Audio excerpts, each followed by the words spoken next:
20e anniversaire du Salon Visée Droit. Je vous demanderai de l'applaudir.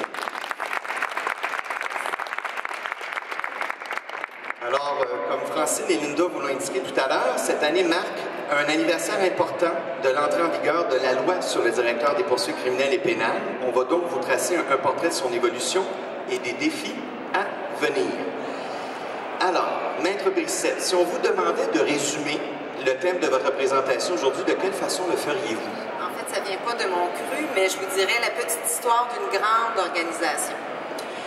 Et quand on dit la petite histoire d'une grande organisation, il doit y avoir plusieurs étapes qui se sont passées. Absolument. Je dois, comme vous l'avez dit, c'est le terme de ma présence aujourd'hui, le 15 mars 2017, donc tout récemment.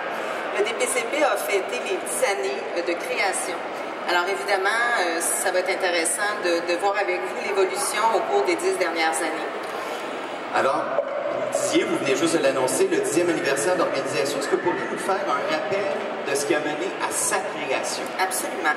Le but premier de la création du directeur des poursuites criminelles et pénales était de régler la problématique du cumul dans une seule et même personne de la fonction de ministre de la Justice et de procureur général. À l'instar d'ailleurs des poursuivants fédéraux ainsi que des poursuivants de certaines provinces canadiennes. Donc, on n'était pas les instigateurs de cette façon de fonctionner-là et de la création de l'organisation, mais on trouvait important pour l'accroissement des garanties d'indépendance de faire en sorte que l'institution et l'organisation soient autonomes. Il y a donc eu une chronologie qui s'est suivie avec des ans, avec des idées marquantes, des choses marquantes qui se sont passées. Absolument. Alors, si je vous demandais de faire un petit résumé de ce qui se passait, un survol de ces années-là, parlez-nous donc de l'an 1 qui est en 2007-2008. De quoi s'agit-il? Qu'est-ce qui se passe? Alors, il faut se souvenir que le premier directeur nommé en vertu de la loi est Maître Louis Dionne, aujourd'hui nommé juge, mais à l'époque a mis en place l'organisation. Alors, dès les premiers balbutiements de l'organisation, on a établi les valeurs du directeur, qui sont la compétence, le respect et l'intégrité. C'est ce qui nous motive depuis ces 10 dernières années. Donc, on consolide les relations avec les différents partenaires durant cette année-là. Maître Dionne fait la tournée des bureaux avec son directeur adjoint qui a nommé à cette époque-là, que le gouvernement a nommé, qui est Maître Alain Perrault, qui était d'ailleurs un procureur-chef avant sa nomination. Ils élaborent un plan stratégique, des lignes directrices, une déclaration de service aux citoyens. Et à ce moment-là, je peux vous dire qu'on a 7 bureaux régionaux. Quand on parle de bureaux régionaux, Montréal en est un, donc des bureaux qui sont généralement dans des palais de justice. Et 7 bureaux spécialisés, qui ne sont pas nécessairement dans des palais de justice, mais qui traitent des dossiers particuliers. Je peux vous les nommer: le bureau de la jeunesse de Montréal, qui était à l'époque dirigé par Maître Annick Murphy, qui est aujourd'hui notre directrice. Oui. Le bureau de la qualité des services professionnels, le bureau de lutte au crime organisé, bureau de lutte aux produits de la criminalité, bureau des affaires criminelles et de la jeunesse, finalement le bureau des affaires pénales et le bureau du service conseil. L'an 2008-2009, j'imagine qu'il fallait passer à une autre vitesse. Alors, il se passe quoi exactement à ce moment-là? Effectivement. Donc, une fois que tout ça est consolidé, on trouve important de se faire connaître. Il y a de la confusion. Qui est-ce qui fait quoi dans ce bureau-là? Donc, on procède à démystifier un peu ce que l'on fait. On fait connaître davantage la mission du directeur.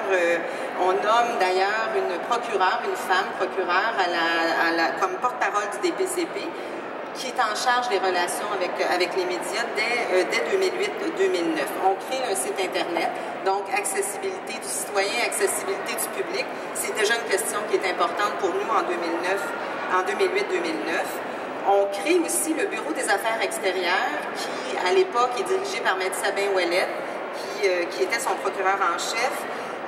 L'importance de la création de ce bureau-là, c'était les relations avec les autres provinces canadiennes, mais aussi avec les autres pays quand on parle d'entraide internationale sur l'obtention de certaines preuves, par exemple, dans l'évolution d'un dossier. Et ce qui est important de dire, c'est qu'au 31 mars de cette année-là, le DPCP compte 764 employés. L'an 3 suit avec une consolidation de la structure organisationnelle et d'autres choses. Alors, il s'agit de quoi exactement? En fait, tout le système administratif de l'organisation du DPCP était à l'époque sous l'égide du ministère de la Justice. Alors aujourd'hui, donc 3 ans après sa création, on consolide tout ce qui est au niveau administratif pour permettre le développement adéquat et de répondre aux besoins des employés du directeur. Donc l'année 3 est là-dessus, principalement. Okay. L'année 4, j'ai lu que le 10e bureau s'est rajouté à tous vos bureaux. Il s'agit de quoi? Puis c'était quoi le but de ce bureau-là? En fait, l'année 2010-2011, pour ceux qui s'en souviennent, c'est une année où il y a beaucoup de cynisme, beaucoup de questions sur la malversation que certaines personnes liées aux politiques pouvaient avoir, liées à des compagnies. Bon, on parle de pots de vin, donc le besoin, on voit dans la criminalité qu'on a besoin d'avoir une formation particulière et de créer peut-être une organisation différente. Alors, c'est donc à l'an 4 que l'on crée le Bureau de lutte à la corruption et à la malversation, qui devient le 10e bureau spécialisé du DPCP. Bien entendu, il vient en complément du Bureau de lutte au crime organisé et aux produits de la criminalité, qui ont tout un même but, c'est-à-dire de démontrer et de dire aux citoyens que le crime ne paie pas. Donc, c'est le but de la création de ce bureau-là. On comprend qu'en l'an 5, on parle de 2011-2012, pour les fins de la discussion, qu'il y a un nouveau directeur. Il y a quelque chose qui se passe en Absolument. Comme je l'ai dit antérieurement, le maître Louis Dionne a été nommé juge en novembre 2011. Donc, besoin d'un dirigeant, d'un nouveau dirigeant. Donc, le 23 février 2012, Claude Lachapelle, alors procureur en chef du Centre du Québec, est nommé et succède à Louis Dionne comme directeur. Alors, j'ai lu qu'il y a une bonification de la structure organisationnelle, des nouveaux bureaux mis en place également? Absolument. On choisit 2 secteurs d'activité où on souhaite une gouvernance unifiée. Le Bureau des affaires de la jeunesse en fait partie. Donc, alors que chaque bureau régional s'occupait des dossiers de jeunesse, maintenant, tous les dossiers qui concernent les adolescents, on les traite par un bureau à gouvernance unifiée. Donc, il y a un chef qui s'occupe, et des chefs adjoints, bien entendu, qui s'occupent de l'opérationnel et de diriger le Bureau des affaires de la jeunesse. Très bien. L'an 6, en 2012-2013, on parle d'un rapport important qui a été déposé, qui a changé quelque chose dans l'organisation, le rapport d'ICAR. De quoi s'agit-il? Effectivement. Les années avaient un peu passé, on ressentait, l'organisation sentait que, bon, au niveau administratif, il y avait peut-être des besoins, au niveau structurel, il y avait aussi des besoins. On parle du rapport d'ICAR. DICAR, dans le mot rapport d'ICAR, c'est une personne. Donc, M. DICAR s'est présenté dans les bureaux principaux et a fait certaines constatations et a fait des recommandations au gouvernement. Donc, dans un rapport qu'on appelle maintenant le rapport d'ICAR, certaines recommandations étaient faites et le gouvernement a accueilli ces recommandations-là favorablement. Et on a mis en place des structures qui étaient conseillées par le rapport d'ICAR. On parle de l'an 7, quand je lis, moi, 2013-2014, il s'est passé beaucoup de choses. Je le résumerai sous 2 thèmes, restructuration et formation. Effectivement.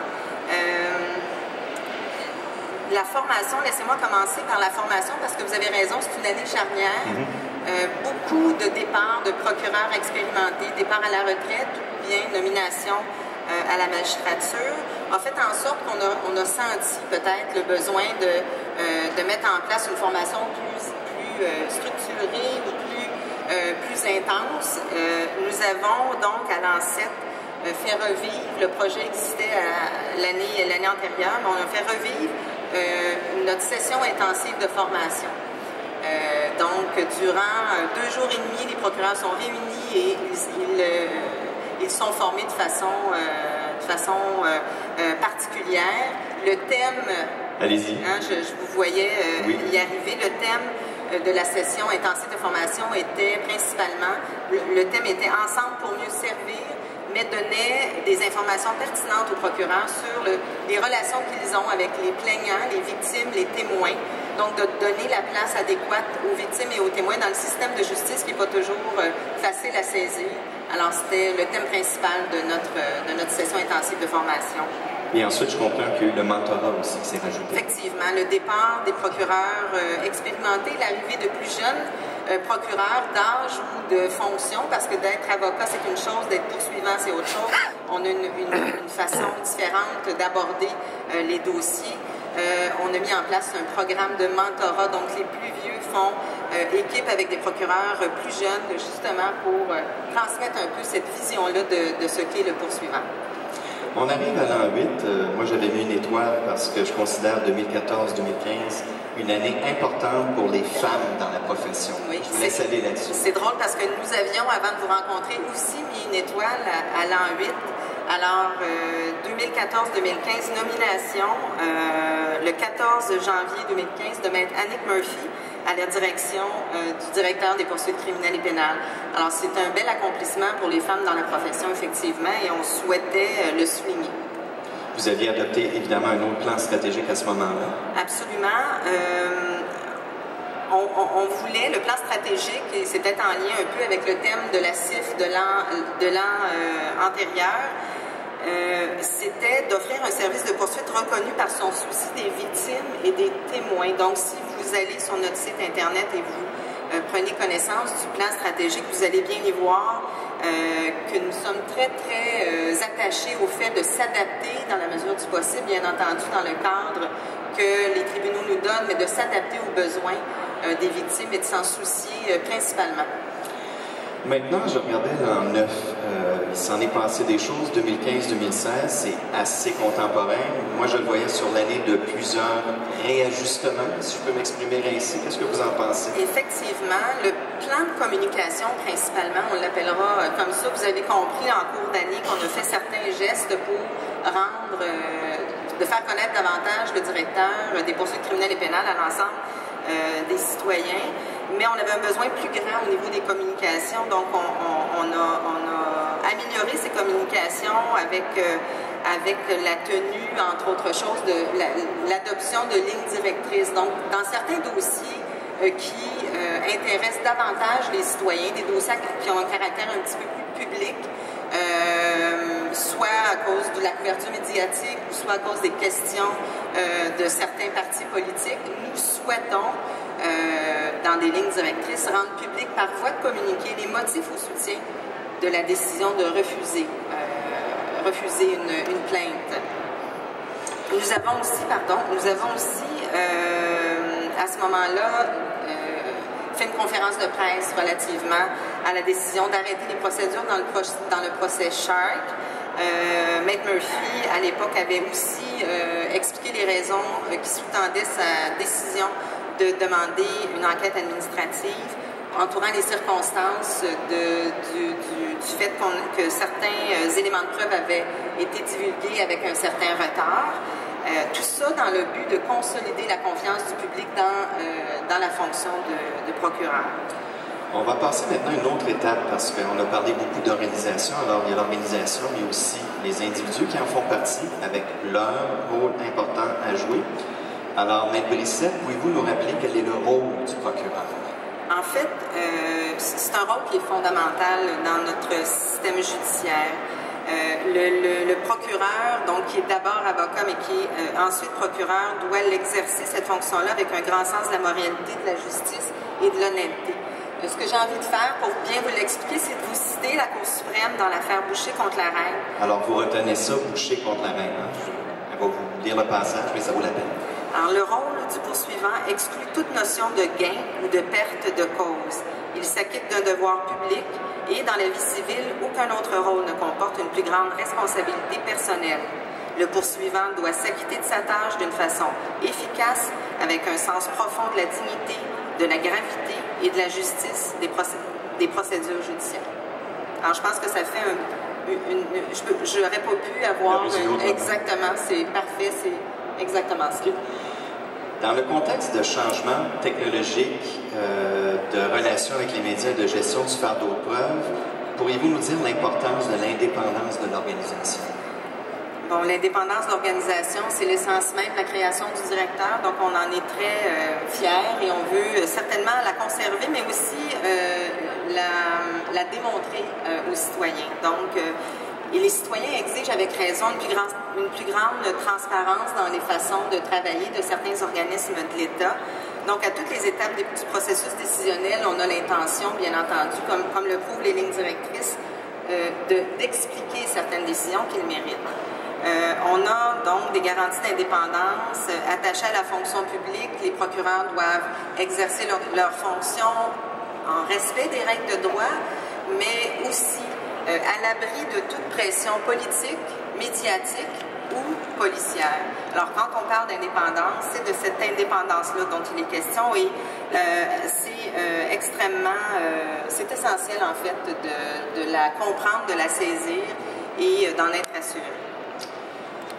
On a dressé un portrait des années importantes, les années pivots, l'organisation, les individus. Maintenant, à la lumière de tous ces changements, comment vous entrevoyez les prochaines années? En fait, c'est clair, avec les discussions que nous avons tous ensemble à l'Assemblée, en fait, nous sommes 13 procureurs-chefs à la province. Dans la province, c'est juste la semaine dernière, on se rencontrait tous avec Maître Murphy et ce dont on est fiers et ce dans quoi on veut actuellement s'investir, c'est augmenter la visibilité du directeur, augmenter la connaissance des citoyens dans les fonctions qu'on occupe et maintenir la confiance de la population à l'égard de la charge que l'on a à titre de poursuivant. Donc, visibilité, on veut participer à des débats, on veut participer à l'éducation des citoyens, en fait, espace qu'on n'a pas toujours occupé, qu'on désire occuper maintenant. Alors, c'est notre vision et on est très satisfait d'avoir pris cette ligne-là et on va la maintenir. Il y a quelqu'un qui préparait un texte aujourd'hui qui a rajouté un petit élément. Il importe qu'il y ait non seulement justice, mais apparence de justice. Absolument, c'est essentiel, vous avez bien saisi. Alors, compte tenu du temps qui nous reste, je vais peut-être me permettre de résumer vos propos. Vous me relancez si vous trouvez que ça résume assez bien la situation. Je retiens 3 mots.